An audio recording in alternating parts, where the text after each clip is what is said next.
감사합니다. 우리 옆 사람 같이 한번 인사하겠습니다. 사랑합니다. 네. 한 번 더 인사하겠습니다. 오늘따라 멋져 보이십니다. 네. 얼굴은 확인하지 마시고 그냥 교회 안에서 믿음으로 고백하시면 되겠습니다. 네. 우리 옆에 계신 분들 계실 텐데요. 사실 여러분들을 가장 사랑하는 분들이고 여러분 곁에 있다는 것은 여러분들이 좋아하는 분들이거든요. 우리 진심을 담아서 이렇게 인사하겠습니다. 밥 좀 사주세요. 네. 자꾸 사달라고 해야 밥 사줍니다. 예. 바쁘면 돈으로 주세요. 뭐 이렇게. 네. 어떤 교회는 가서 인사하니까 그 다음날 토요일 날 금요일 날 똑같이 여기 집회를 했는데 그 다음날 토요일 날 교회 전체 분을 한 분이 밥을 다 사시고요. 한 분이 또 커피를 다 이렇게 사셨어요. 여러분의 교회도 그런 기적이 일어날 줄 믿습니다. 네, 아멘 한 주라는 다 채용을 받을 줄 믿습니다. 네, 믿음대로 되는 거죠. 저도 이제 청년 사역을 오래 했는데 한 분 권사님이 지나가는 친구가 우리 청년이 밥 좀 사주세요. 그러니까 권사님이 밥을 사줬어요. 우리 청년들, 거기 있는 청년들을 다 호텔에 데려가서 밥을 다 사줬습니다. 네. 그래서 우리 다음 세대 오늘 특별히 집회잖아요. 그죠? 3일 동안 다음 세대, 그쵸? 이 다음 세대를 여러분들이 밥을 많이 사주시면은 네, 중독에서 나오고 우울에서 나오고 상처에서 나오고 네, 다 나옵니다. 그리고 여기 인천에 있는 모든 청년들이 다 이 교회로 다 나옵니다. 네. 그래서 다음 세대의 사역의 비결은 좀 이따 이제 중독의 대안에 대해서 이야기하겠지만 사실은 많이 사랑해 줘야 돼. 많이 사랑해 줘야 되고 중독에 빠지는 이유는 뭐냐면 중독은 사랑을 받지 못했다라는 거예요. 그러니까 충분히 사랑받지 못한 사람이 어디에 빠지냐면 중독에 빠진다라는 거예요. 그래서 중독의 대안이 무엇인가라는 것은 사실은 이 중독은 부모의 역할을 제대로 하지 못했기 때문에 중독에 빠지는 경우가 굉장히 많아요. 그래서 중독자들을 대부분 상담해 보면 어떤 요소들이 있냐면 그 부모님에게 받지 못한 사랑 때문에 게임으로 빠지는 거예요. 그리고 부모님께 받지 못한 사랑 때문에 충분한 보상이 없기 때문에 그것이 도박으로 빠지는 거예요. 나는 물질이 부족하다라는 생각을 갖기 때문에 도박에 빠지는 거고, 충분한 스킨십과 어렸을 때의 사랑을 받지 못하니까 잘못된 성에 빠진다라는 거예요. 우리가 생각할 때는 중독이 대부분 그 아이가 잘못해서 중독에 빠진다라고 많이 생각을 하거든요.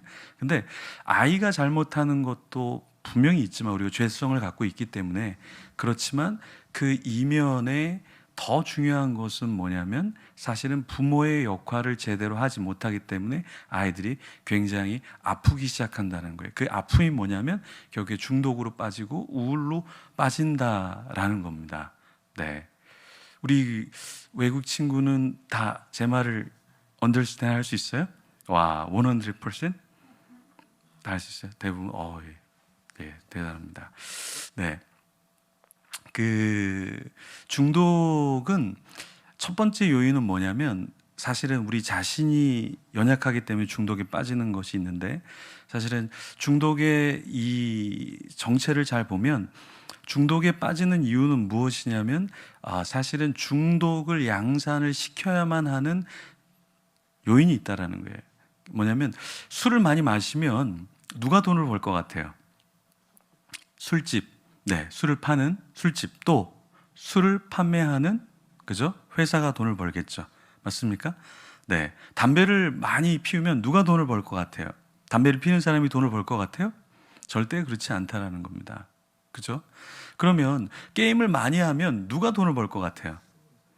게임 회사가 돈을 많이 벌죠. 그래서 중독은 내 자신이 연약해서도 중독에 빠지지만 사실은 이 회사들이 유익을 위해서, 이익을 위해서 중독자를 양산시키는 거예요. 그러니까 어렸을 때부터 중독자를 양산시켜야 나중에 소비자가 되기 때문에 이 게임 회사들도 굉장한 중독 메커니즘을 이용한다라는 거예요. 그래서 게임을 만드는 친구들을 교회 안에서 만나서 이렇게 이야기해 보면 중독의 요소를 두 가지로 만든다라는 거예요. 그 게임이 모든 게임이 다 중독이냐 이렇게 중독에 대해서 이야기를 하면 많은 분들이 우리 애가 게임을 하고 있구나, 중독자구나 이렇게 생각하시는데 잘 모르셔서 그런 거예요. 잘못 이해하셔서 그런데 게임을 한다고 해서 다 중독자가 아니에요. 이제 게임을 하는 분들은 좋은 소식이다. 예, 이렇게 생각하는 분들은 다 중독자예요. 네네. 이렇게 생각하는 사람 다 중독자는 다 긍정적으로 생각하거든요. 난 술 마시는 거에 문제 없어. 난 게임하는 거에 문제 없어. 그래, 난 자유야. 이런 사람이 중독자예요. 네.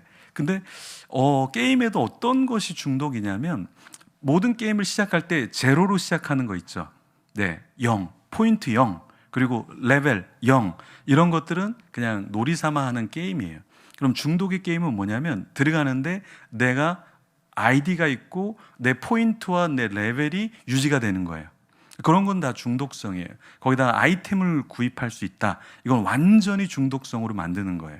그러니까 아이템을 키우고 유지하고 랭킹이 있고 그다음 그것을 돈으로 환산시키는 것은 훨씬 더 중독성으로 이미 만든다라는 거예요. 그래서 예전에는 게임 광고를 할 때 게임 광고를 누가 했냐면 캐릭터가 했어요. Come on baby, let's fly 뭐 이러면서 괴물이 나타나갖고 막 게임하라고 이렇게 얘기를 했거든요. 지금은 누가 게임 광고를 하죠?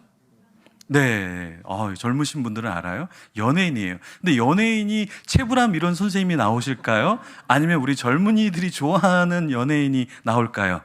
네, 청소년들이 가장 좋아하는, 대학생들이 가장 좋아하는 연예인들이 나옵니다. 그럼 그 연예인들은 자선 사업으로 나올까요? 아니면 수억의 어떠한 광고 모델료를 받고 나올까요? 받고 나오겠죠. 그러면 게임 회사는 수억을 주고도 그 사람을 쓴다는 것은 그 게임을 통해서 수억을 벌까요? 수십억을 벌까요? 수백억을 벌까요? 그 이상을 번다라는 얘기죠. 이해되십니까? 그래서 그것을 이용한다는 거예요. 여러분, 강원랜드 정선에 가면은 거기서도 저희가 중독 세미나를 했는데 그 정선에 가면 20년 전에 그 카지노를 우리나라에서 세웁니다. 그 카지노를 세웠을 때 60일 만에 2달 만에 벌어들인 그 당시의 금액이 얼마였냐면 2달 만에 400억을 벌었어요. 400억. 그러니까 20년 전에 400억은 지금 400억하고 느낌이 많이 다르겠죠. 그렇죠? 예. 그 당시에 그냥 도박을 하는 센터를 세웠는데 엄청난 돈을 번 거예요. 그래서 지금은 이렇게 교회가 부흥을 해야 되는데 카지노가 너무 부흥을 많이 해갖고 예전에는 이제 몇 명이 들어가냐면 한 번에 한 6천 명 정도가 들어가는 규모였는데 지금은 부흥을 하셔서 9천 명, 10,000명이 들어갈 수 있도록 증축을 했어요. 엄청난 도박하는 사람들이 지금 이제 금요일이면 그쪽으로 들어갑니다. 그래서 태백이나 정선에는 버스를 주말에 예약을 안 하면 그쪽으로 갈 수가 없어요. 왜 그럴까요? 주말에 다 그쪽으로 가서 게임을 하기 때문에, 도박을 하기 때문에 그래요. 그러면 우리가 이제 젊은이들은 도박을 안 하느냐? 젊은이들도 도박을 엄청나게 하죠. 엄청나게 합니다. 목사님, 어떻게 젊은이들이 도박을 엄청나게 하죠? 네, 스마트폰으로 하죠. 우리 젊은이들은 대부분 알아요. 스포츠 토토. 네, 그러면 대부분 다 압니다. 제가 온누리 교회, 오륜교회 청소년 집회를 해보면 손 들어보라면 다 알아요, 아이들. 예, 시골에 있는 아이들도 다 알아요. 왜 그러냐면 이 스포츠 토토를 우리나라의 중고생 청년들 말고 중고생들만 대상으로 조사를 하니까 평균적으로 몇 프로가 나왔냐면 2018년 도박 실태 조사에서 42%가 나왔어요. 42%가 나왔다는 것은 1000명 기준으로 420명이 이 오락이나 이런 도박을 했다라는 거예요. 그래서 경험이 있다라는 거죠. 그중에서 여기에 전라도가 고향인 분들 손 들어보세요. 전라도, 예, 이 전라도, 예, 높이 또 드셨는데, 네, 자랑스러운 건 아닙니다. 왜냐하면 전라도가 도박 실태 조사에서 몇 프로가 나왔냐면 60.6%가 나왔어요. 그 왜 60.6%가 나오냐면 전라도가 스포츠를 겁나게 좋아해 버려요, 그죠? 예. 거시기하게 좋아해 버리죠. 그래서 제가 광주에서도 세미나를 했는데 광주에 있는 분들이 막 우리가 왜 높냐 그러는데 2016년 9월 16일자 광주일보에 보면 이미 도박에 대한 조사들이 다 나와 있어요. 그리고 도박 실태 조사는 매년 나와요. 제가 아까 2018년에 청소년들의 도박률이 몇 프로라고 얘기했죠? 42%, 42.1%인데요. 그런데 재미난 건 뭐냐면 그 다음 해 2019년에 도박 실태 조사가 2020년에 나오겠죠. 그때 나왔을 때가 몇 프로가 나왔냐면 48%로 나왔어요. 그러니까 1000명 중에 480명 정도가 평균적으로 아이들이 도박물에 접속을 해서 실제로 한다는 거예요. 그럼 우리가 생각할 때는 아니 어떻게 애들이 그렇게 많이 늘어날 수가 있어? 그런데 이 중독이라는 것은 들어가는 것은 마음대로 들어가지만 나올 때는 마음대로 나오지 못한다라는 거예요. 그래서 게임하는 친구들 보면 게임을 어렸을 때부터 시작해서 이제 지금까지 열심히 게임을 하면서 중독은 이렇게 강하다라는 것을 간증자로 또 증거자로 사는 분들이 굉장히 많죠. 네. 근데 왜 그렇게 이 게임이나 도박을 많이 하냐면 거기서 주는 쾌락이 있기 때문에 그래요. 그리고 또 거기서 주는 뭔가가 나에게 유익을 주기 때문에 그래요. 그러니까 예를 들어서 스포츠 토토 같은 경우는 합법적일까요? 불법적일까요? 합법적입니다. 우리나라 체육진흥위원회에서 하는 합법적인 거예요. 그게 스포츠 토토예요. 그렇지만 대부분의 사람들은 다 합법적인 곳에서 할까요? 불법으로 넘어갈까요? 불법으로 넘어가야 베팅의 제한이 없어집니다. 베팅의 제한이 없어지니까 마구 내가 하고 싶은 대로 하죠. 그럼 예를 들어서 내가 10만 원을 베팅해요. 그럼 여러 가지 게임을 조합을 할 수가 있죠. 그러면 10만 원을 베팅해서 여러 가지 게임을 맞춰요. 이 팀이 이길 거다, 이 팀이 이길 거다, 이렇게 뭐 동률로 될 거다. 이거를 맞히면 얼마가 떨어질까요, 여러분? 얼마가 떨어질까요? 네, 800만 원 정도가 떨어져요. 여러분, 청소년이 10만 원을 베팅해서 800만 원이 떨어지면 아르바이트를 하고 싶을까요? 대학에 대한 생각이 있을까요? 예, 그래서 청소년 도박률이 계속해서 높아지는 거예요. 그러니까 한 번 맛보면 이게 베팅을 해서 나오는 게 너무 크기 때문에 이게 쉽게 나올 수가 없는 거예요. 그래서 이렇게 다음 세대 사역을 하면 요 시간쯤 되면 연락이 옵니다. 어떤 연락이 오냐면 목사님 3만 원만 송금해 주세요. 지금 결제가 안 되는데. 그러니까 이런 친구들은 다 뭐 하는 거냐면 그날 밤에 할 도박 자금을 모으는 거예요.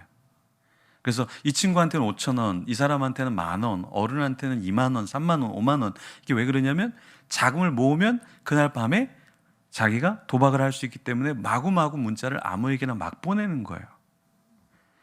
이 도박을 하는 사람들은, 중독에 빠진 사람들은 이성적인 판단에 의해서 삶을 사는 것이 아니라 그 뇌에서 나오는 도파민이라는 자극에 의해서 살아가는 거예요. 그래서 이것을 내가 컨트롤할 수 있는 게 아니라 컨트롤할 수 없는 상태가 중독의 상태라는 거죠. 그래서 우리나라에는 대부분 중독자들이 다 어떻게 생각하냐면 나는 술을 컨트롤할 수 있어, 나는 뭔가를 컨트롤할 수 있어 라고 하면서 그것을 내가 컨트롤할 수 있다는 것 가운데서 더 깊은 중독으로 빠진다라는 것입니다. 그래서 중독의 무서운 것은 무엇이냐? 내가 중독이라는 것을 컨트롤할 수 있다고 생각하면서 그 중독 가운데 여전히 있다라는 거예요. 중독에서 빠져나온 첫 번째는 뭐냐? 자각이에요, 자각. 아, 내가 문제가 있구나. 나에게 있어서 내가 나를 스스로 컨트롤할 수 없구나. 이걸 인정하는 사람이 중독에 나온다라는 거예요. 이게 어려워요. 이 자각이라는 자체가 굉장히 어려워요. 그래서 신앙도 무엇이냐? 우리의 신앙도 사실은 자각이에요, 자각. 무슨 말이냐면 신앙이 깊다라는 것은 무엇이냐면 내가 죄인이라는 것을 자각하기 시작할 때 우리의 신앙에 개선이 있고 성숙이 있기 시작한다라는 거예요. 그래서 사도 바울이 주님을 만난 뒤에 사역을 하면서 사도 바울이 어떤 이야기를 합니까? 내가 죄인의 괴수라고 얘기한 거예요. 이 우리가 볼 때는 그냥 뭐 죄인인 걸 고백했네, 그것이 아니라 깊은 자각 가운데 내가 죄인이라는 것을 고백할 때 더 이상 죄의 종로로 타지 않는다라는 거예요. 그래서 사도 바울이 로마서 7장에서는 괴로워하잖아요. 오라 나는 공고한 자로다. 그런데 8장에서는 예수님 안에서 자유함을 고백하잖아요. 그렇죠? 그것이 중독에서, 세상에서, 자기의 세계에서 나오기 시작한다라는 거예요. 근데 왜 사람들은 중독에 빠져나오지 못할까요? 중독에는 두 가지 덫이 있는데 첫 번째는 무엇이냐면 내성이라는 거예요. 이 내성이라는 것은 무엇이냐면 중독은 뇌와 관련이 있어요. 그래서 30분 정도 처음에 게임을 하면 게임이 재밌어요. 만족을 해요. 왜냐하면 30분 안에 내가 쏟아지는 도파민을 충분히 느낄 수 있기 때문에 처음에. 근데 이 내성이라는 것은 무엇이냐면 내성은 게임을 하면 시간이 지날수록 30분으로는 도파민이 다 쏟아지지가 않아요. 익숙해지기 때문에 그 다음부터는 1시간이 필요한 거예요. 그 다음에는 2시간이 필요한 거예요. 그 다음에 3시간이 필요한 거예요. 그렇죠? 왜 그럴까요? 그래서 게임을 하는 사람들은 시간이 계속 늘어나요. 그걸 내가 즐겨서 늘어나는 게 아니라 내 뇌의 도파민이 처음엔 30분에 다 쏟아지는데 나중에는 10시간을 해야 그 도파민이 쏟아지기 시작하는 거예요. 그래서 나도 모르게 계속해서 하고 있는 거예요. 이 내성이라는 것은 엄청나게 무서운 거예요. 그래서 이 중독자인지 아닌지를 여기서는 어느 정도는 볼 수 있지만 중독자의 뇌를 찍어보면 중독자인지 아닌지를 그냥 단번에 알 수 있어요. 왜냐하면 중독자의 뇌는 이렇게 모여있는 게 아니라 사람의 뇌는 이렇게 모여있는데 중독자의 뇌는 벌어져 있어요. 게다가 거기에 구멍이 뚫려 있어요. 왜 구멍이 뚫려 있냐면 도파민이라는 게 많이 나오다 보면 이 뇌를 녹여버리는 거예요. 뇌를 녹여버려요. 그래서 마약 중독자의 뇌와 어떠한 도박 중독자의 뇌와 어떤 것에 중독된 사람의 뇌는 다 똑같다라는 거예요. 왜 똑같냐면 그게 뇌에 있어서 과다한 호르몬이 나오기 때문에 뇌를 녹여버릴 정도로 과다한 이 호르몬에 의해서 다 녹아버리는 거기 때문에 다 똑같게 된다라는 거예요. 그래서 첫 번째 중독의 무서움은 뭐냐? 뇌성이라는 거예요. 그래서 부모님들이 생각할 때는 이래죠. 우리 애는 1시간만 해요, 목사님. 목사님 모르셔서 그렇지 우리 애는 내성이라는 게 없어요. 딱 1시간만 해요. 그렇죠. 그 아이는 집에서 1시간만 해요. 왜냐하면 하나님은 용서를 아는데 엄마는 용서를 몰라요. 그래서 엄마가 계신 곳에서는 1시간만 하고 어떻게 해요? 예배를 드리고 집에서 있다가 나가면 어디로 가요? 그들의 거룩한 성전인 PC방에 가시죠.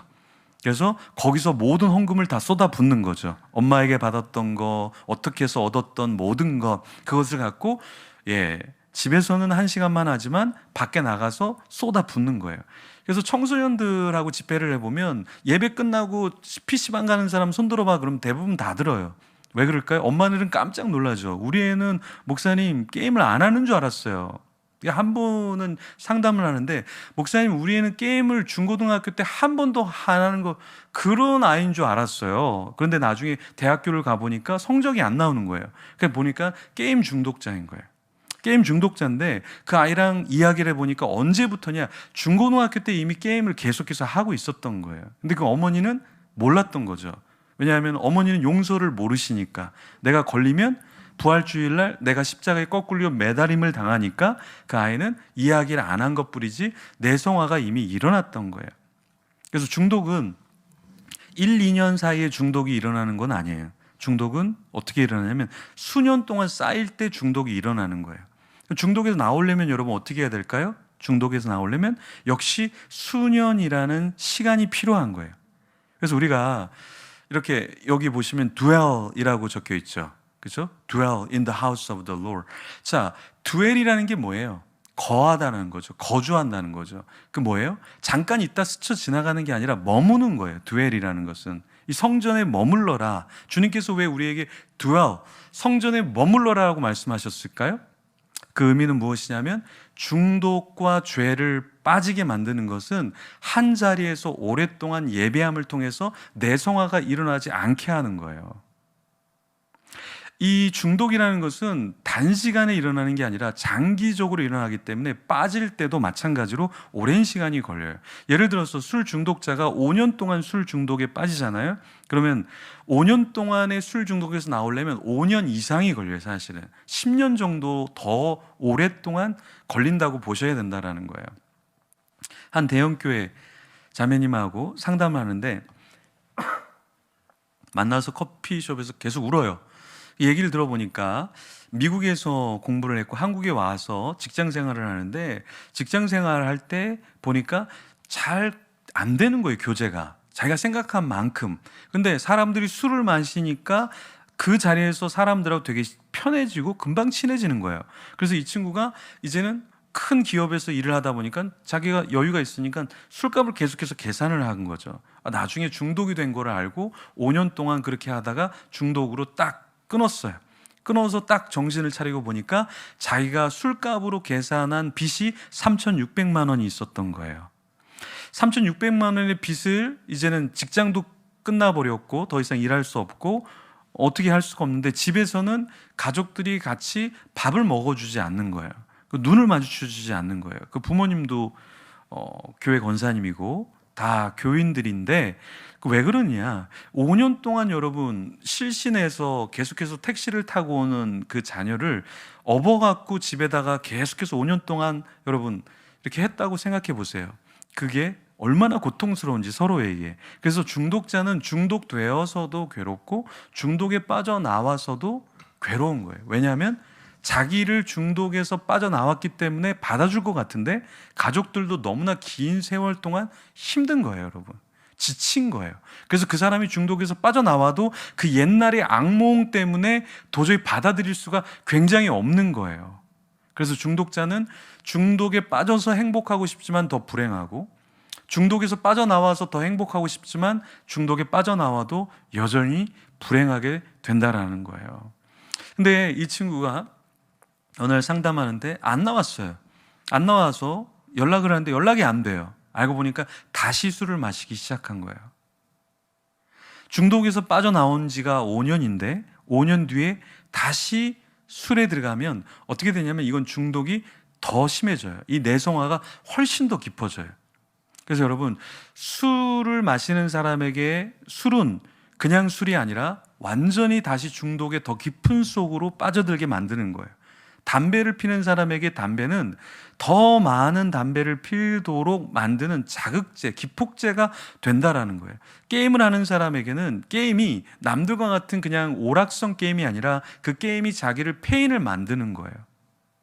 분당에 있는 한 대형교회에서 이 리더들 세미나를 하는데 그 세미나를 하고 잠깐 쉬는 시간에 그 한 분 목사님이 우리 교회에 10손가락 안에 드는 게이머 2명이 있다는 거예요. 10손가락 안에 드는 게이머 2명. 근데 그 친구들의 공통점이 뭐냐면 둘 다 젊은데 둘 다 2년 동안 하루에 20시간씩 게임을 했다는 거예요.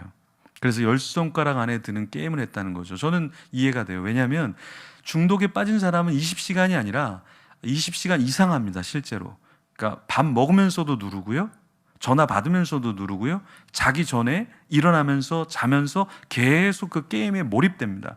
그래서 여러분들 신문에 보면 게임하다 죽었다. 그럼 여러분들은 이해가 안 가죠. 아니 게임을 하다 쉬었다가 하면 되지 왜 게임을 그렇게 오랫동안 해? 도박을 여러분 1시간 2시간 하는 게 아니라 하루 이틀 3일 이렇게 몰아서 합니다. 돈이 있을 때 몰아서 해요. 그럼 우리는 이렇게 생각하죠. 대부분 중독자들이 힘이 없어요. 힘이. 그러니까 힘이 없는 게 아니라 우리가 중독자를 몰라서 그래요. 중독은 내가 중독된 거에만 반응해요. 예를 들어서 음란의 중독에 빠지면 음란한 것만 찾아다녀요. 제가 지난번에 인천 근처에 있는 교회 와서 집회를 했는데 이렇게 집회를 하고 끝난 다음에 한 친구가 상담하고 싶다 그래서 새가족실에서 상담하는데 남자친구예요. 남자인데 대학을 안 갔어요.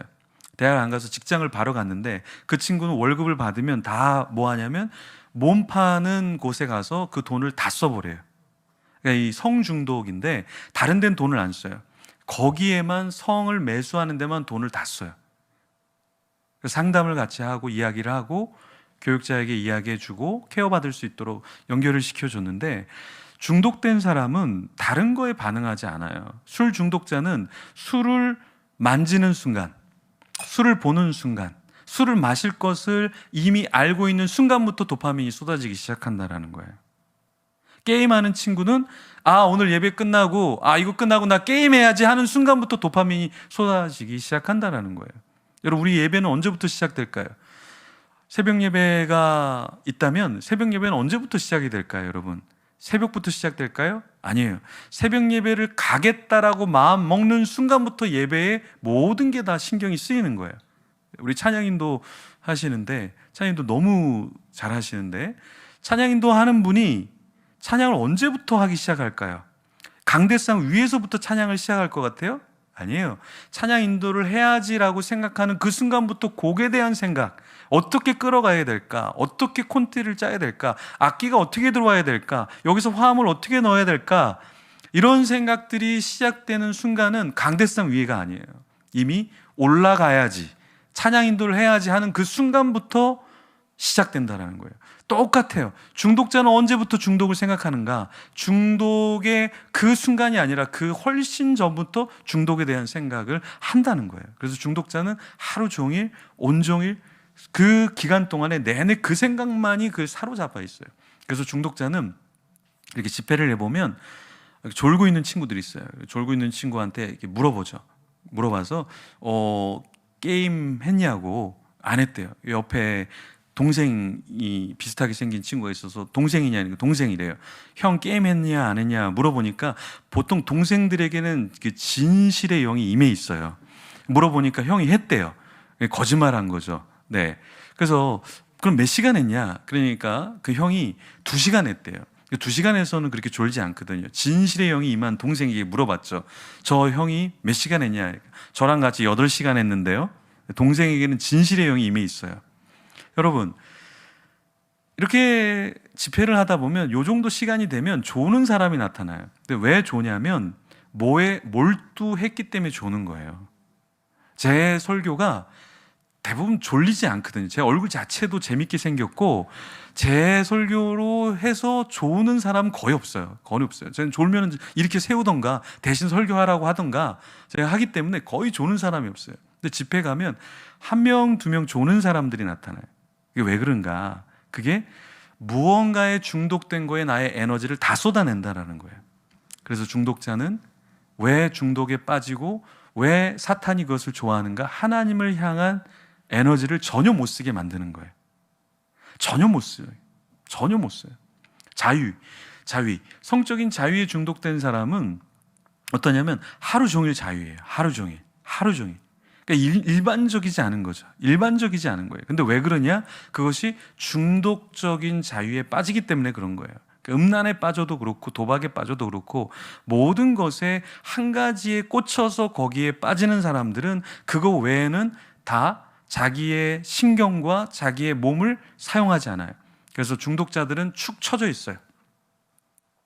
뭔가 아픈 것처럼 축 처져 있어요. 그거는 처져 있는 게 아니라 자기가 중독된 거에 마주쳤을 때 모든 에너지를 쓰기 위한 그냥 세이브를 하고 있는 것 뿐이에요. 그래서 그런 사람이 만약에 마우스에 손을 댄다, 모든 신경이 다 살아납니다. 술잔을 잡는다, 모든 신경이 다 살아난다라는 거예요. 도박을 한다, 그러면 1시간, 2시간이 아니라 하루, 이틀, 3일을 뛸 그 에너지를 세이브하고 있는 것 뿐이라는 거예요. 그래서 중독자는 하나님을 향한 열망과 하나님을 향한 헌신이 있을 수가 없다라는 거예요. 대부분 우리는 교회 안에서 뭔가를 하려고 하죠. 근데 왜 못할까요? 내가 다른 거에 중독되어 있기 때문에 거기에 모든 시간을 바치기 때문에 그래요. 그래서 중독의 뜻이 무엇이냐면 한자로 가운데 중자 독독자를 써요. 독 한가운데 빠져있는 상태를 중독이라고 얘기한다는 거예요. 구약에서는 이것을 라오스라고 하는데 라오스라는 뜻은 무엇이냐면 육체적인 욕망이라는 뜻이에요. 육체적인 죄라는 뜻이에요. 히브리어에서는 그렇게 얘기하고 헬라어에서는 뭐라고 얘기하냐면 이오스라는 뜻을 써요. 육체적인 쾌락이라는 뜻이에요. 근데 이것이 영어로는 뭐예요? 중독이? 어딕션이라는 단어를 쓰죠. 이것이 라틴어 아디코에서 나온 거예요. 아디코의 뜻은 무엇이냐? 헌신하다, 바치다, 포기하다, 할애하다 이런 뜻이에요. 그러니까 중독에 빠지면 어때요? 헌신하고 바치고 포기하고 모든 것을 다 내어주기 시작한다라는 거예요. 그죠? 네. 우리 형제님들이 사랑에 빠지면 어떻습니까? 우리 형제님들이 굉장히 이타적일 것 같은데 우리 형제님들 굉장히 계산적인 분들이에요. 네, 우리 자매님들이 태워달라 그래도 마음에 들지 않으면 내가 기도를 해야 돼서 바빠서 다음에 태워줄게. 천국 가서 태워주든가 내가 한 번은 꼭 태워줄게. 우리 형제님들이 굉장히 계산적이에요. 근데 마음에 드는 자매님이 나타나면 어떻게 합니까? 태워준다 그러죠. 오빠 나랑 같이 근데 반대 방향인데 오빠, 그럼 그 오빠가 뭐라고 얘기해요? 나는 운전을 위해서 태어났어. 너를 지구 반대편까지 태워주고 말 거야. 왜 그럴까요? 사랑하니까 할애하고 할당하고 바치고 포기하고 헌신하는 거예요. 중독도 똑같아요. 중독자는 모든 돈을 자기 아이템 사는데 다 써요. 교회 헌금할 돈이 없어요. 선교할 돈이 없어요. 왜요? 내가 중독된 거에 내 모든 물질을 써야 되니까, 나의 에너지를 써야 되니까. 나의 시간을 써야 되니까, 나의 마음을 다 쏟아야 되니까 다른 데는 쏟을 게 없다라는 거예요. 그래서 이 중독이라는 게 굉장히 무서운 거예요. 여러분, 담배 피는데, 요즘에 담배 피는데 얼마면 담배 필 것 같아요? 옛날에는 담배가 쌌어요. 근데 요즘에는 가열 담배, 최근에 나온 2019년 5월에 한국에 상륙한 줄이라는 담배, 네, 그런 담배는 어때요? 최신 아이폰 같은 담배죠. 그 줄이라는 담배는 이렇게 생겼죠. 이렇게 작아요.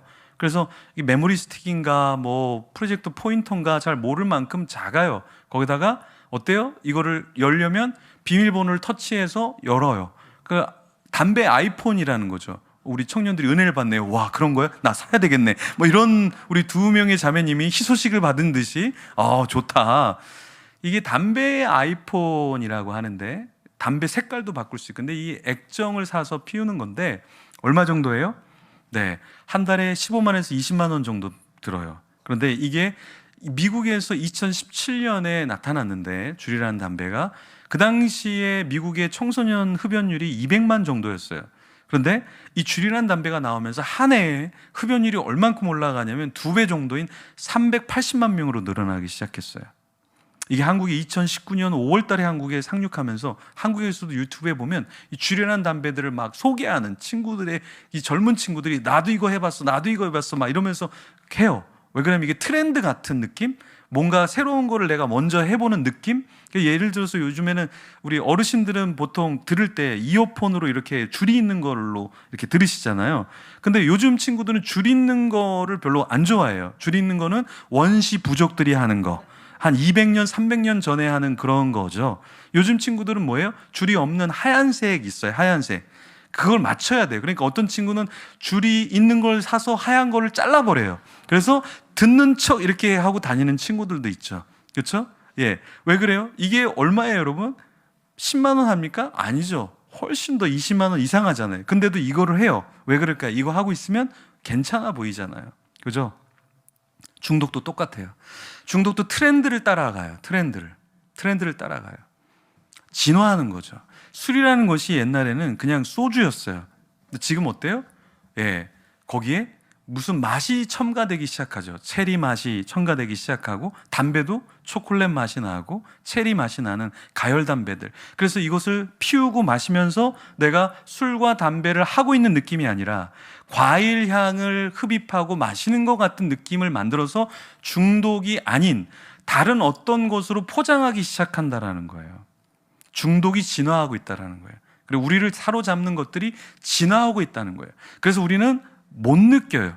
이게 중독인지 이게 문제가 있는지를 전혀 지각하지 못한다라는 거죠.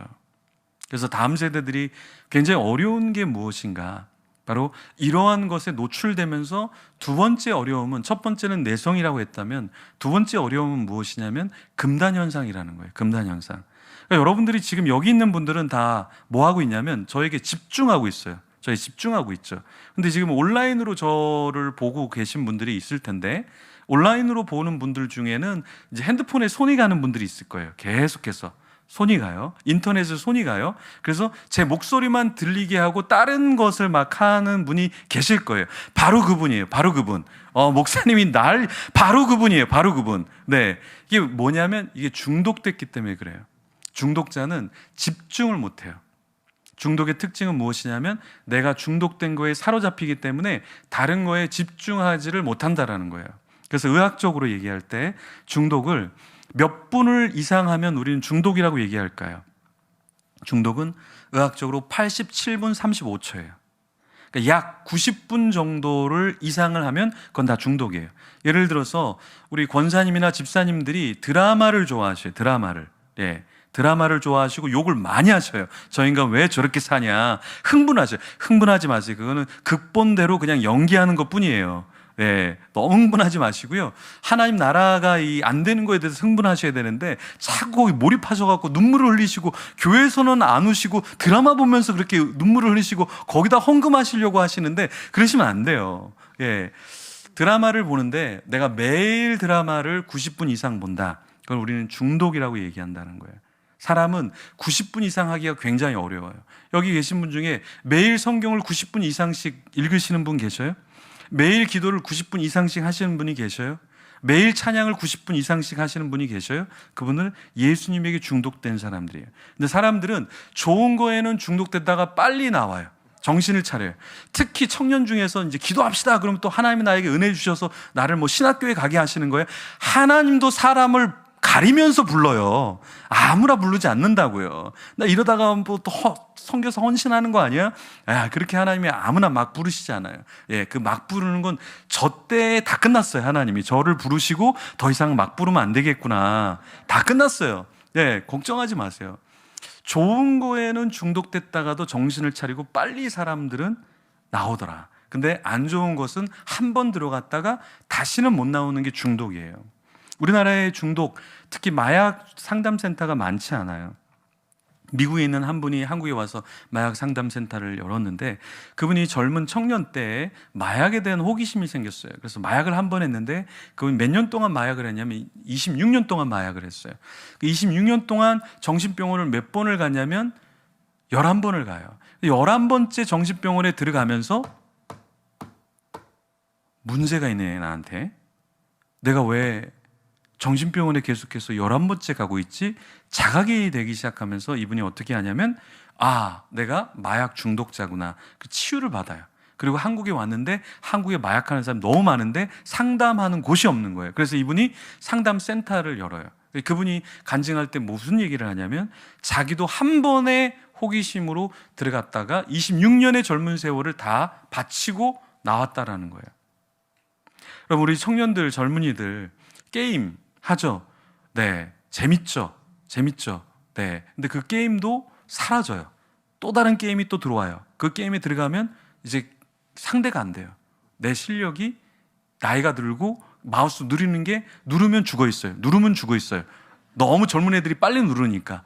그래서 교회 와서 뭘 기도해요? 빨리 누르게 해주십시오. 스피드를 주시옵소서. 이런 거 기도하고 있다고. 왜? 모든 중독자는 다 거기에만 기도가 있기 때문에 재정을 허락하여 주시옵소서. 아이템을 구입할 수 있도록 나의 땅을 넓히게 하여 주시옵소서. 그게 이런 선교의 땅이 아니라 그 세계의 땅이에요. 그죠? 우리 형제님들 웃고 계신 분들은 다 중독자들이에요. 그리고 이게 무슨 얘기지 하는 분들은 네, 아주 신앙이 좋으신 분들이에요. 자, 중독이라는 것은 왜 빠지느냐라고 조사를 해보니까 우리가 생각할 땐 친구를 잘못 만나서 맞아요. 근데 그거는 26%밖에 안 돼요. 근데 실제로 중독에 빠지는 율은 50% 이상이 호기심이라는 거예요. 우리가 생각할 때는 호기심이라는 게 아무것도 아닌 것 같지만 이 호기심에 의해서 아담과 하와가 선악과를 따먹기 시작하죠. 그리고 인류의 타락이 오기 시작하고 하나님의 징계를 받죠. 중독도 마찬가지입니다. 중독이라는 것에 나 저거 심심한데 호기심이 나는데 나 한번 해봐야지 했다가 나오지 못하는 사람들이 대부분이라는 거예요.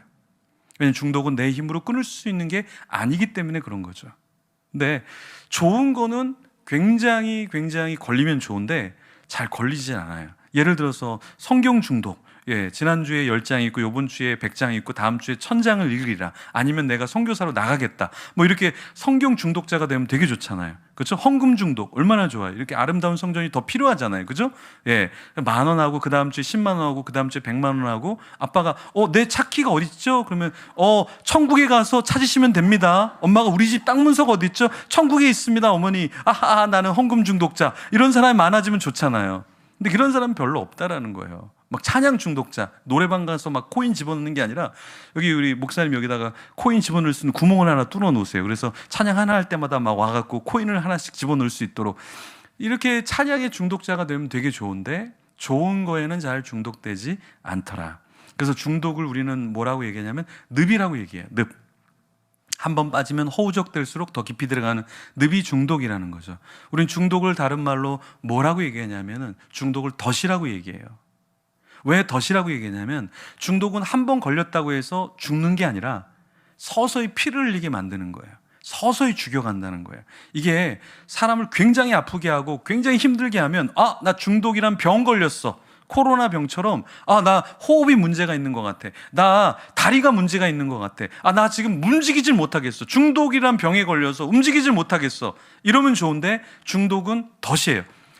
덫에 걸리면 한꺼번에 다리가 잘려나가지 않아요. 어떻게 죽습니까? 피를 흘리면서 서서히 죽어가기 시작하죠. 중독이 딱 그렇다라는 거예요.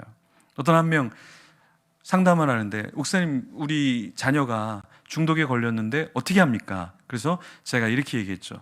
절대 용돈을 주면 안 된다. 절대 용돈을 주면 안 된다. 그래서 용돈을 안 줬어요. 아르바이트를 하러 갔어요. 아르바이트 하러 갔는데 깜짝 놀라는 게 자기가 이 CU 이런 아르바이트를 하는데 1시간을 못 써서 주저앉아 버린 거예요. 게임만 계속 하다 보니까 몇 년을 게임만 하다 보니까 다리에 근육이 없는 거예요. 그래서 1시간 만에 주저앉아 버리고 아르바이트를 못 하게 된 거예요. 그리고 생각하기 시작한 거죠. 그래서 제가 다시 얘기했죠. 절대 용돈을 주면 안 됩니다. 근데 그 아들이 어떻게 되냐면 피자 가게 가서 지금까지 일을 하고 있어요. 건강을 다시 찾았죠. 그러면 어떻게 될까요? 하루 종일 아르바이트를 하면 저녁이 되면 피곤하죠. 그럼 게임을 하고 싶어도 힘들어져요. 그래서 게임을 줄이기 시작하고 일상생활을 하게 되면서 몸의 체력이 다시 일어나게 된다는 거예요. 미국엔 베텔이라는 공동체가 있고 캐나다에는 와그너 힐즈라는 공동체가 있어요. 그 공동체를 가보면 아침에 6시에 기상을 해요. 모두가 다 6시에 기상해요. 근데 중독자들은 대부분 아침에 6시에 자는 시간이에요. 중독자들은 대부분 6시에 자는 시간이에요. 중독이 회복이 된다는 건 아침을 깨우는 사람들이 중독에 대부분 회복이 돼요. 밤에 음란하고 밤에 게임하고 밤에 도박하고 밤에 술 마시지 아침부터도 마시는 사람 뭐 하는 사람이 있지만 일상적으로 새벽을 깨우는 사람들이 건강을 되찾기 시작하거든요. 그 중독센터는 6시에 기상해요. 다. 그리고 나서 아침에 오전에 2시간 예배를 해요. 그때 예배할 때 토해요. 안에 있는 것들을 막 토해요. 성적인 부분에 어떠한 부분에 마약의 부분에 이야기를 하면서 기도를 하면 그 부분에 그 단어가 나올 때 토를 해요. 참 신기하죠. 다른 거에 하나도 반응하지 않는데 자기가 중독되었던 것에 나오면 이 안에 있는 것들이 다 나오기 시작하고 굉장히 어려워져요. 그리고 12시에 밥을 먹고 오후 내내는 다 뭐 하냐면 다 노동을 합니다. 우리가 수도원, 중세 수도원에서 이 수도사들이 뭘 했냐면 노동을 했어요. 노동을 왜 했느냐. 이 노동이라는 것이 굉장히 신성한 것이고 중독에 있어서는 중독을 멀리하게 되는 건강한 몸과 마음을 갖게 하는 거예요. 그래서 중독의 센터에는 오후에는 다 노동을 합니다. 그리고 하루의 일과를 다이어리를 적게 되죠. 그리고 저녁에 9시면 모든 불들이 다 꺼져요. 이게 중독에 나오는 방법 중에 한 가지예요. 그것이 무엇이냐? 노동을 한다라는 거예요. 그래서 중독에 빠진 자녀가 있다면, 중독에 빠져 있는 식구가 있다면, 중독에 빠져 있는 어른들이 있다면 그 사람에게 돈을 주면 그 사람들은 다 중독을 합니다. 어떻게 될까요? 자기가 스스로 벌어서 먹고 중독에 빠지더라도 자기가 스스로 벌어서 중독하게 하면 중독이 줄어들기 시작하고 중독에서 빠지는 율이 굉장히 높다라는 거예요. 중독은 컨트롤할 수 없기 때문에. 한 정신병원에서 설교를 하고 안수기도를 해주는데 여러분 정신병원에 정신병자가 많을 것 같아요? 중독자가 많을 것 같아요? 대부분 다 중독자입니다. 정신병원에는 정신적인 이상인 사람보다 중독자들이 훨씬 더 많아요. 중독자들이 들어갈 병실이 없을 정도로 우리나라는 중독자가 많아요. 거기에 한 분이 기도를 받는데 교회에서 직분자예요. 장로님. 교회 장로님인데 술의 중독에 이겨내지 못해서 정신병원에 들어와서 예배하고 치유를 받고 있어요. 우리나라의 중독자는 약 910만 명 정도가 돼요. 인터넷물 중독자가 230만 명이고 도박과 알코올이 210만 명씩 각각 420만 명이에요. 그리고 성중독자가 우리나라에 200만 명 정도 돼요. 200만 명. 그러니까 한 도시가 다 성중독자라는 거예요. 그래서 여러분들이 뭐 지하철에서 뭐를 했느니 몰카를 했느니 뭐 이런 사람들이 흔하게 이렇게 한두 명이 나오는 게 흔하게 나올 수밖에 없는 것이 이제는 그런 사람이 200만이 성중독자이기 때문에 그중에 한두 명이 걸리는 것 뿐인 거예요. 그리고 마약 중독자가 50만 명 정도 돼요. 최근에 통계가 53만 명 정도로 통계가 나왔어요. 그러니까 여러분들이 이런 클럽에서는 대부분 마약이 들어가 있다라고 봐도 과언이 아닐 정도로 여러분들이 버닝썬 사건 아시죠? 버닝썬 사건에도 마약이 연루가 됐죠. 일반적인 그런 곳에 대부분 다 마약들이 들어가 있다라고 53만 명이 마약의 중독자라면 마약의 중독자가 아닌 경험이 있는 사람만 해도 엄청나게 많다라는 겁니다. 우리가 중독자를 어떤 사람을 중독자라고 얘기하냐면 우리는 세 가지가 있는 사람을 우린 중독자라고 얘기한다는 거예요.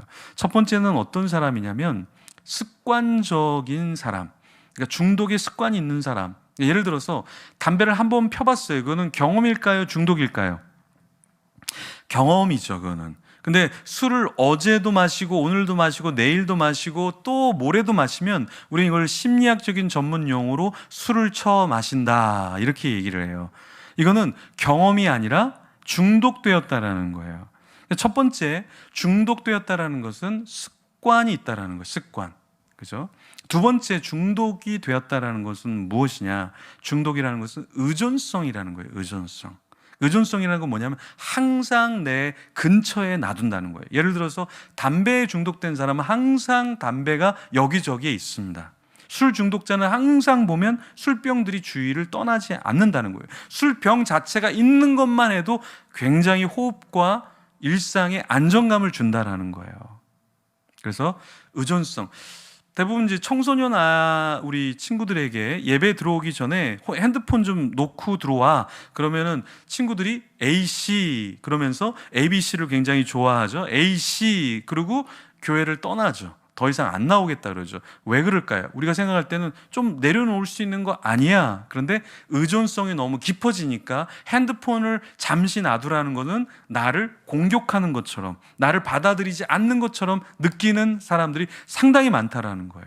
그리고 1시간, 2시간을 핸드폰을 띄워놓는 것은 생명을 띄워놓는 것과 거의 별반 차이가 없다라는 거예요. 그것이 무엇이냐면 중독의 두 번째 요소인 의존성이 너무 높아지기 때문에 그렇다라는 거예요. 그리고 패턴이 있다라는 거죠. 패턴. 이게 결국에 금단 현상과 연결되는 것인데, 패턴이 있다라는 것은 무엇이냐면 내가 일상생활을 하다가 다시 중독된 것에 계속해서 접속을 한다라는 거예요. 예를 들어서 인터넷에 중독된 사람은 계속해서 여러분, 패턴이 있다라는 것은 무엇이냐면 예를 들어 주식하는 사람들, 주식이 성경적으로 할 수 있어요. 근데 저는 주식을 그렇게 권하지 않는데 이런 사람에게 특히 권하지 않아요. 어떤 사람이냐면 주식도 중독됩니다. 여러분, 우리가 생각할 때는 마약에만 중독되는 것 같죠? 근데 아까 말한 드라마에도 중독이 되고 TV에도 중독이 돼요. 사람이 그렇게 약해요. 그렇게 연약한 존재가 사람이에요. 그럼 주식에 중독된다는 건 뭐냐? 아침에 일어나자마자 뭘 봐요? 주식 봐요. 마지막에 하루 일과를 정리할 때 뭘 보고 잘까요? 주식을 봅니다. 이건 뭐냐? 주식에 중독됐다라는 거예요. 패턴이 있다라는 거예요. 아침에 일어나자마자 주식을 본다. 일과 사이사이에 계속해서 주식을 본다. 마지막을 주식으로 문을 닫는다. 이거는 정확하게 중독되었다라는 거예요. 패턴이 있다라는 것을 우리는 중독되었다라고 볼 수 있다라는 거죠. 근데 이 세 가지가 함께 있으면 우리는 중독이라고 이야기한다라는 것입니다. 여러분, 중독이라는 것은 우리가 생각하는 것만큼 그렇게 쉽게 끊어낼 수 있는 것이 아니에요. 그러면 중독에서 빠져나오려면 어떻게 해야 되느냐? 우울증의 세 가지 빠져나오는 방법을 알면 중독에서 빠져나오는 방법을 우리는 알 수가 있어요. 자, 우울증에 빠져나오는 첫 번째 방법이 무엇이냐면 햇빛을 쬐는 거예요. 대부분 우울증 환자들은 햇빛을 쬐지 않아요. 중독에서 나오는 것도 마찬가지로 이런 예배 자리에 나오는 이 거룩한 빛을 쬐는 것이 중독을 빠져나가게, 나도 모르게 빠져나게 만들어요. 예를 들어 이런 거예요, 여러분. 우리가 아침마다 혹은 밤에 샤워를 하잖아요. 그럼 어때요? 깨끗해지죠. 그렇죠? 그런 것이 나를 깨끗하게 만드는 것처럼 햇빛을 쬐는 것, 예배에 나오는 이 자체가 우리를 중독에서 회복하게 하는 놀라운 역사가 있다는 거예요. 두 번째, 우울에서 빠져나오는 두 번째는 약을 먹는 거예요. 대부분 우울증 환자들을 보면 약을 끊어버려요, 중간에. 그럼 어떻게 됩니까? 우울증이 급 더 안 좋아지죠. 마찬가지로 중독에서 빠져나오는 것도 약을 먹어야 돼요. 그리고 케어를 받아야 돼요. 그러니까 우리가 말씀이라는 풍성한 또 영의 양식을 먹어야 이것이 중독에서 더 깊이 빠지지 않는다라는 거예요. 우리가 이렇게 예배한다고 해서 뭐가 달라지겠어요? 그런데 더 깊어지지 않아요. 중독이 더 깊어지지 않는다라는 거예요. 우울증 약을 먹는 것은 우울증이 끊어지는 게 아니라 우울증이 더 심각해지지 않는 단계로 가는 것, 그것을 끊어내는 거예요. 코로나 치료제라는 게 뭐예요? 코로나 치료제라는 게 뭐예요? 코로나에 걸렸지만 더 중증으로 가는 것을 끊어주는 게 치료제인 거잖아요. 세 번째, 우울증의 치료의 세 번째가 무엇이냐면 공동체, 건강한 사람과 대화하는 거예요. 그래서 우울증 있는 친구들을 우리가 배정할 때, 교회에서 배정할 때 항상 생각해야 될 게 뭐냐면 건강한 그룹에 그 사람들을 배치해야 돼요. 근데 대부분 교회나 공동체는 그 사람들끼리 모아놔요. 네, 폭탄 같은 친구들을 다 모아놔요. 네, 어디서 터질지 모르는 이상한 친구들을 한 그룹에 넣어놔요. 그러면 그 사람들이 다 서로를 싫어해요. 근데 이 사람들을 진짜 회복시키려면, 우울증 환자를 진짜 회복시키려면 건강한 그룹에 한 명을 우울증이 있는 친구를 넣어줘야 돼요. 그래서 일반적인 대화를 할 수 있도록 해줘야 된다는 거예요. 그래서 우울증이 있는 친구를 상담하고 이야기할 때 뭐라고 조언을 해주냐면 TV를 많이 봐라, 신문을 많이 읽어라, 그리고 일상적인 이야기들이 이야기될 때 그것을 반응할 수 있는 속도가 나도록 그것을 배우라고 그래요. 왜 그러냐면 우울증 환자들은 일반적으로 반응이 느립니다. 그리고 중독자들도 반응이 굉장히 느려요. 마우스를 누르는 건 빨라요. 누구보다 빨라요. 술을 마시는 건 누구보다 빨라요. 그런데 일상적인 것들은 공감이 되지 않아요. 지금 뭐가 문제인지, 뭐가 돌아가고 있는지, 어떤 게 지금 사회적인 이슈인지를 캐치를 못해요. 왜 그럴까요? 아까 말한 중독은 자기의 관심 분야만 신경을 쓰기 때문에 다른 것들의 반응이 느려진다라는 거예요. 그렇기 때문에 일상적인 대화에서 껴들기가 굉장히 어려운 거예요. 그래서 우울증 환자와 중독 환자들은 대화를 할 때 스피드가 굉장히 많이 느려지기 시작합니다. 왜냐하면 인지 능력이 떨어지기 때문에 그래요. 전두엽이라는 게 망가지기 시작하는 거거든요. 청소년을 몇 살까지를 청소년으로 보냐면, 옛날에는 우리가 청소년을 13세에서 18세를 청소년이라고 얘기했어요. 근데 의학적으로 보니까 전두엽이 다 발달되는 시기가 25세 정도라는 거예요. 그래서 지금 청소년을 몇 세까지 보냐면 대학교 4학년 졸업한 다음까지 그 사람들을 청소년들로 본다라는 거예요. 여러분, 요즘에 대학생들 보면 옛날에 사춘기 친구들이 지금 대학생 때 사춘기가 막 터져요. 그래서 부모님들이 얘가 왜 사춘기를 지금 알지? 그게 전두엽이 닫혀지는 그 기간이 25 정도이기 때문에 그때 사춘기가 오는 친구들 대부분 많고, 지금 너무 과잉보호하기 때문에 중학교, 고등학교 때까지는 말을 듣다가 대학교 가면 이제 대반란이 일어나기 시작하는 거죠. 예전에는 좀 눌러놨다가 이게 빨리 좀 터졌다면 지금은 너무 많이 누르니까 이 부모님 등살에 못 이겨서 늦게 터지는 경우가 굉장히 많아요. 어쨌든 이 청소년 시기가 굉장히 늦어졌고, 이러다 보니까 어떤 문제가 일어나게 됩니까? 자기도 이제는 괜찮은 줄 아는데 자기가 통제되지 않는 자신을 보기 시작한 거죠. 그럼 어때요? 부모님도 이 아이가 왜 이러지 하고 이해를 하지 못하게 되고 서로 갈등이 굉장히 많아요. 그래서 옛날에는 상담을 해보면 어떤 거냐면 나이가 어린 친구들의 상담이 많았는데 지금은 대학생들과 부모의 갈등들이 굉장히 많다라, 이런 거예요. 그리고 그 사람들이 나중에는 부부가 됐을 때 또한 굉장한 트러블을 많이 갖기 시작하는 거예요. 그러니까 옛날 사회와 지금 사회랑 굉장히 많이 다른 거죠. 그 우울증이라는 것도 아까 얘기했듯이 건강한 공동체 속에서 빨리 이것을 회복을 시켜줘야 되는데 그러지 못하다 보니까 계속해서 끼어들지 못하는 거예요. 다른 거에 계속해서 집중하다 보니까. 그래서 이 우울증이라는 것과 중독도 마찬가지로 빨리 공동체에 적응할 수 있도록 해줘야 된다라는 겁니다. 여러분, 자, 이 중독과 우울의 치료는 거의 메커니즘이 똑같아요. 그러면 무엇이냐? 왜 우리가 공동체의 사람들을 품고 중독자를 회복시킬 수 있는가? 지금 여기에 여러분들은 공동체성을 갖고 있어요. 여기에 앉아있는 분들은 저랑 같이 공동체성을 갖고 있어요. 지금 무슨 말이냐면 저를 쳐다보고 있고 저도 여러분을 쳐다보고 있죠. 그럼 뭐예요? 지금 여기서 도박하는 사람 손 들어봐요. 없죠? 여기서 음란물 보는 사람 있어요? 여기서 술 마시고 있는 분 없죠? 왜 그럴까요? 서로를 감시가 아니라 보호를 해주기 때문에 그런 거예요. 근데 집에서 혼자 예배하는 분들은 핸드폰도 봤다가 또 다른 것도 봤다가 집중을 못하죠. 왜 그럴까요? 공동체성이 없기 때문에 그래요. 그래서 중독에 더 많이 노출되더라도 케어를 전혀 받을 수가 없다라는 거예요. 그래서 코로나 시대에 이런 얘기들을 많이 해요. 아니 그냥 집에서 혼자 예배 드리는 것도 예배고 모여서 예배 드리는 것도 예배인데 뭐 어때? 그냥 집에서 예배하지. 예배되죠. 근데 뭐가 안 돼요? 케어가 안 되는 거예요. 그래서 하나님은 공동체로 묶으시고 공동체가 예배하는 것을 기뻐하시는 거예요. 왜? 공동체는 서로가 해야 될 역할이 있는 거고 혼자 예배하는 거는 간편하지만 그 간편함 속에 자기도 나중에는 컨트롤이 안 된다라는 거예요. 그래서 우리는 함께 하나님 앞에서 예배하는 이 공동체성이 중독을 우울을 빠지게 하는 굉장한 역할을 하고 있다라는 거예요. 6,500명을 대상으로 실험을 해봤어요. 어떤 실험을 해봤냐면 6,500명의 사람들을 이렇게 소그룹으로 집어넣었어요. 소그룹으로 집어넣고 똑같은 기간 동안에 사람들을 정신병원에 넣어서 케어를 받게 했어요. 근데 1년 동안에 정신병원에서 케어를 받아서 회복된 사람이 8% 정도가 나왔어요. 근데 8%는 정말 높은 거예요, 여러분. 왜냐하면 정신병원에서 회복되는 율은 일반적으로 3%밖에 안 돼요. 우리가 생각할 때는 되게 높을 것 같죠?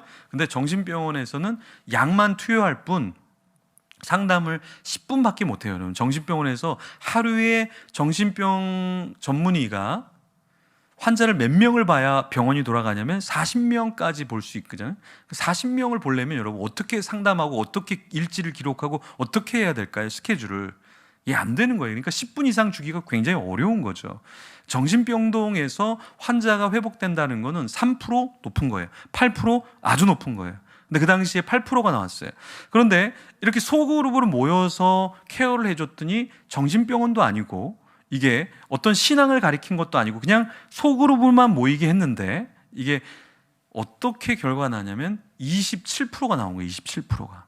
그리고 1년에서 5년을 해보니까 이 소그룹에서 몇 프로가 나왔냐면 1% 떨어진 26% 정도가 나온 거예요. 근데 그 소그룹을 5년 이상 하니까 몇 프로가 나왔냐면 47%가 나온 거예요.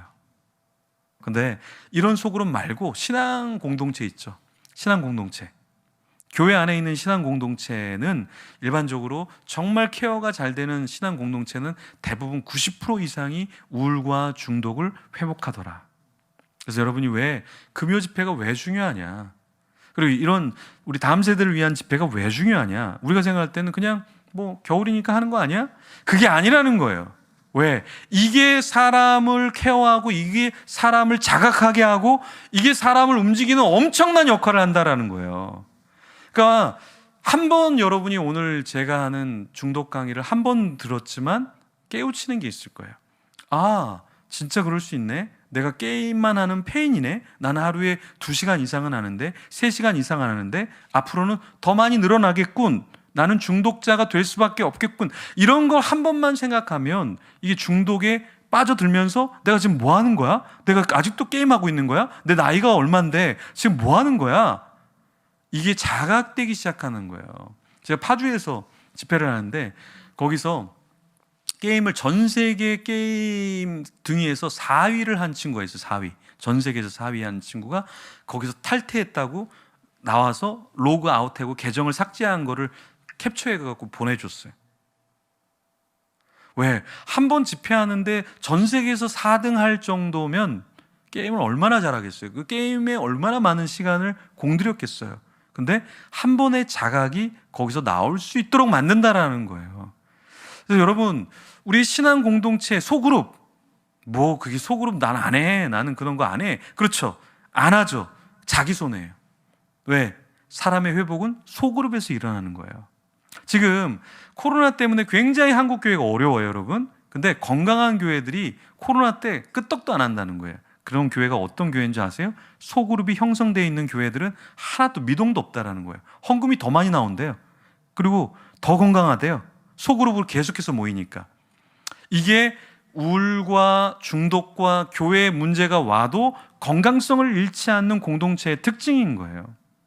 그래서 여러분들이 소그룹 모임은 꼭 하세요. 그리고 젊은이들 소그룹 모임 꼭 하세요. 왜냐하면 소그룹에 가면 그지 같은 인간이 있어요. 근데 그 거지 같은 인간을 이겨내고 품을 때 시월드에 가면 더 위대하신 더 큰 인물들이 버티고 계셔요.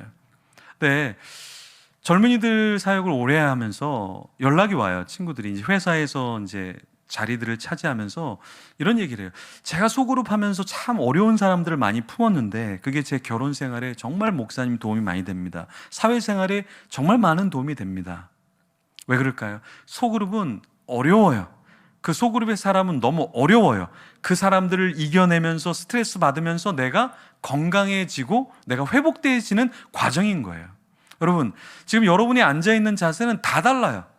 여러분이 앉아있는 자세는 무슨 자세냐면 여러분이 오랜 세월 동안 그냥 편한 여러분의 자세인데 그게 바른 자세는 아니에요. 바른 자세로 만드는 순간 여러분은 고통스러워요.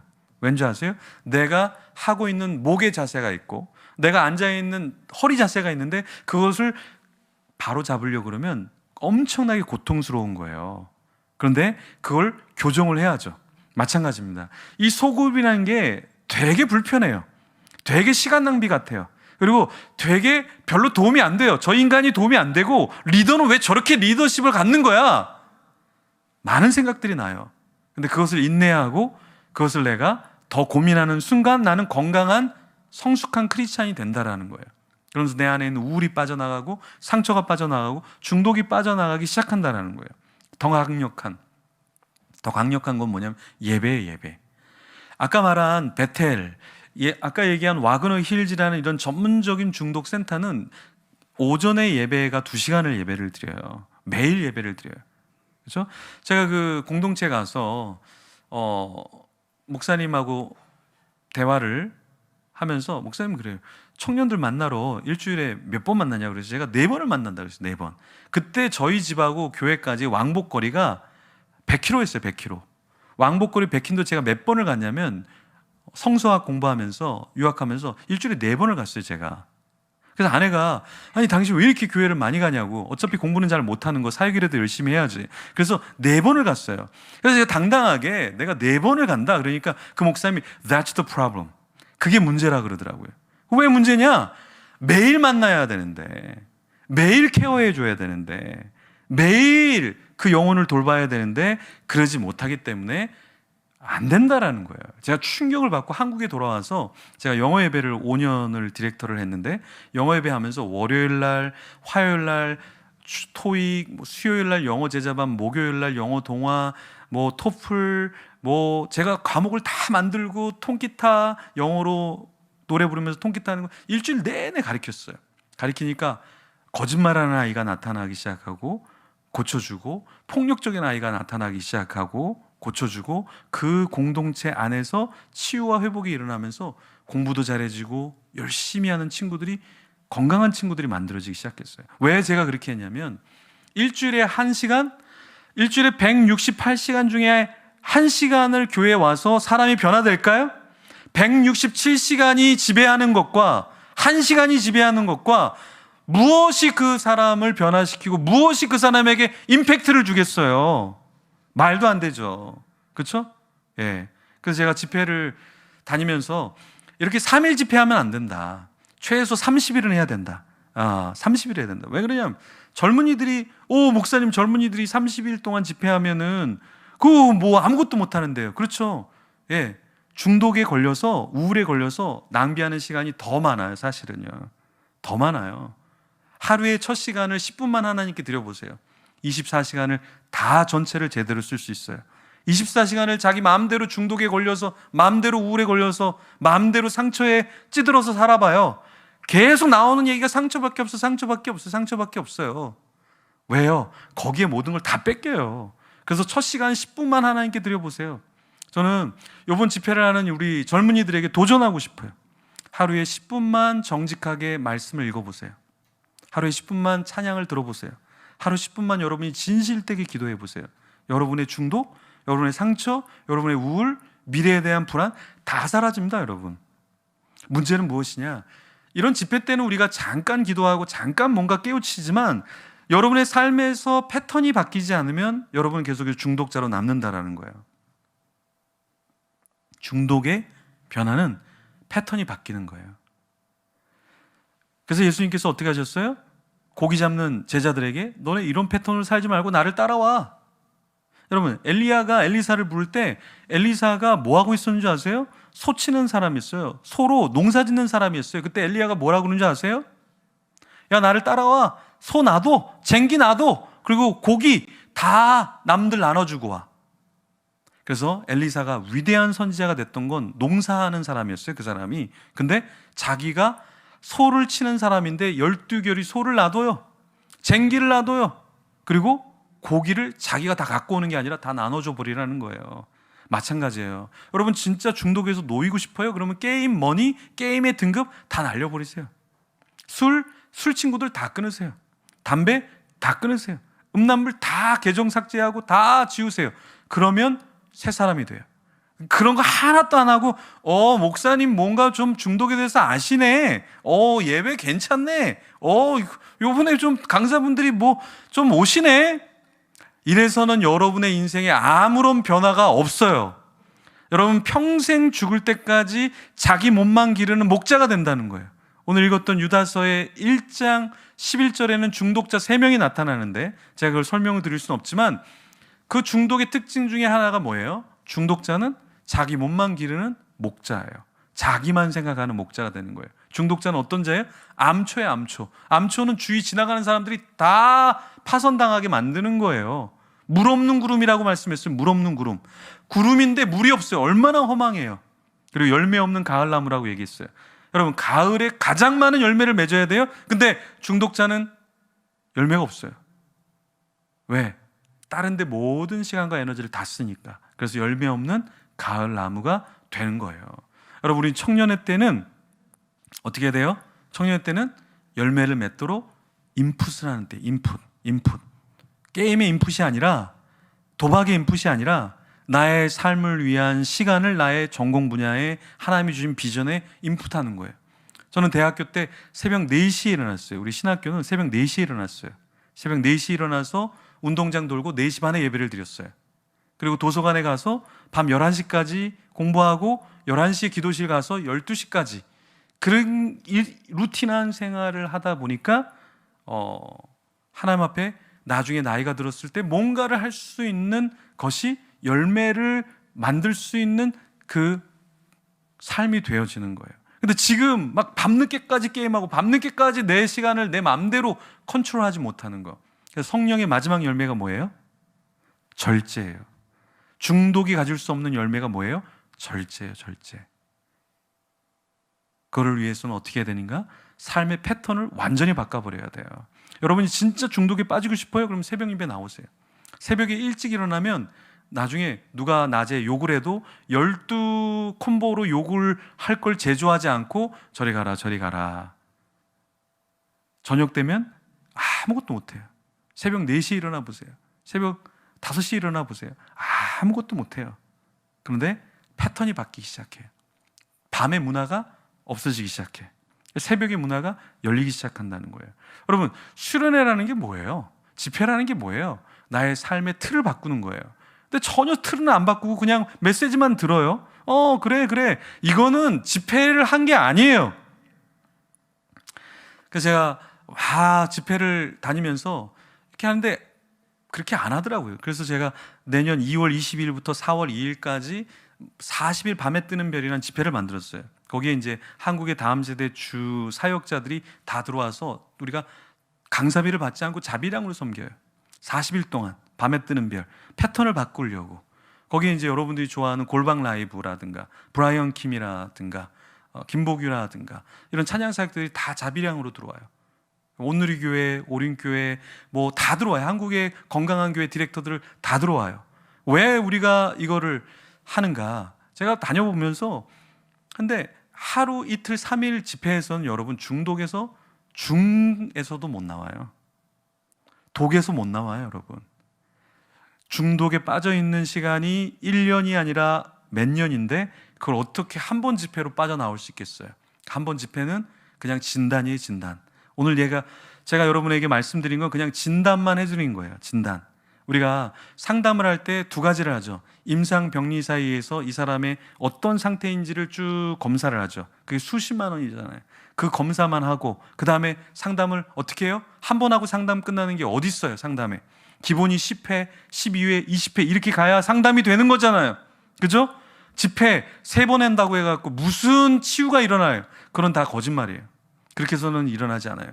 진짜 여러분의 삶의 변화는 매일매일의 삶에서 10분을 말씀을 보느냐, 10분 찬양하느냐, 10분 기도를 하느냐, 거기에 나의 신앙과 나의 삶이 5년 뒤에 10년 뒤에 바뀌기 시작한다는 거예요. 우리 마지막 찬양할 때 웨이메이커라는 찬양을 했죠. 웨이메이커, 길을 만드는 거잖아요. 웨이메이커, 그 길을 만드는 거는 쉬운 게 아니에요. 여러분, 제가 여기서 쭉 도로를 타고 왔는데 이 도로 하루 만에 만들어졌을 것 같아요? 제가 타고 온 이 도로, 이 넓은 도로 하루 만에, 일주일 만에 만들어졌을까요? 1년 만에 만들어졌을 것 같아요. 이 넓은 도로들이 1년 만에 다 세워질 수 있을까요? 이 길을 만드는데도 엄청난 인풋과 엄청난 노동과 엄청난 재정과 노력이 필요한 거예요. 여러분의 인생의 길은 만들기가 더 어려워요. 보이지 않는 미래에 여러분의 길을 하나하나 하나님의 뜻대로 만든다라는 것은 여러분들이 중독에 빠져서 모든 걸 다 잃어버리면서 만들 수 있는 길이 아니라는 거예요. 그래서 우리는 중독에 나와서 하나님께서 말씀하시는 웨이메이커, 길을 만드는 자가 되어야 되는 거예요. 게임의 길이 되어주고 술의 길이 되어주고 그 사업의 길이 되어주는 여러분이 소모품이 아니라 하나님이 주신 그 길을 여러분이 만드는 자가 되어야 한다라는 것입니다. 우리 이 시간에 찬양단 나오시고요. 우리 웨이메이커 찬양하면서 좀 기도하는 시간을 갖도록 하겠습니다. 불 좀 꺼주시고요. 찬양단 우리 다 아까 찬양단 다 나오시고,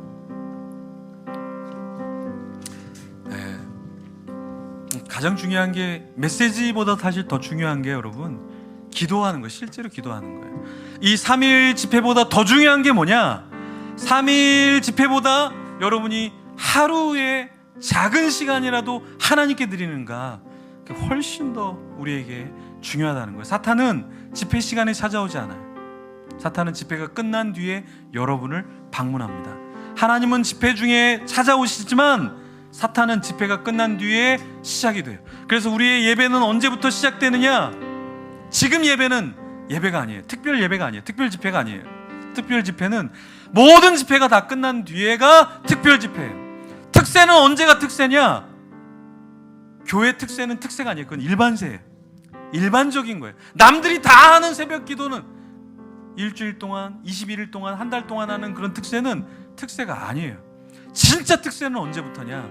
남들이 다 하지 않는 그 기도실에, 예배실에 나 혼자 와서 주님을 찾는 그 사람이 하나님을 진짜 특별하게 찾는 이 시대의 길을 만드는, 이 시대에 하나님의 음성을 듣고 눈물을 흘리면서 하나님, 나는 죄인의 개수입니다, 주님 나를 사용하여 주시옵소서 하는 특별한 기도를 하는 이 시대에 하나님의 사람이라는 것이에요.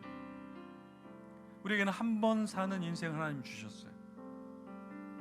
인생에 다시는 돌아오지 않아요. 저는 예전에 그렇게 생각했어요. 시간은 금이다. 믿어지지가 않았어요. 나이가 드니까 시간은 금이 아니더라고요. 시간은 생명이에요. 우리 시간은 금으로도 살 수가 없어요. 금보다 더 중요하더라고요. 어렸을 땐 몰랐어요. 시간이 금이라 그러는데, 소중하다 그러는데, 나이가 들어가면서 시간은 생명이구나. 근데 사탄은 그 시간을 여러분에게 빼앗아가기를 원하는 거예요. 하나님은 그 시간을 갖고 주님이 원하시는 웨이메이커, 길을 만드는 자가 되기를 원하신다는 거예요. 여러분, 찬양하시면서 그냥 노래가 좋으니까가 아니라 노래를 몰라도 괜찮아요.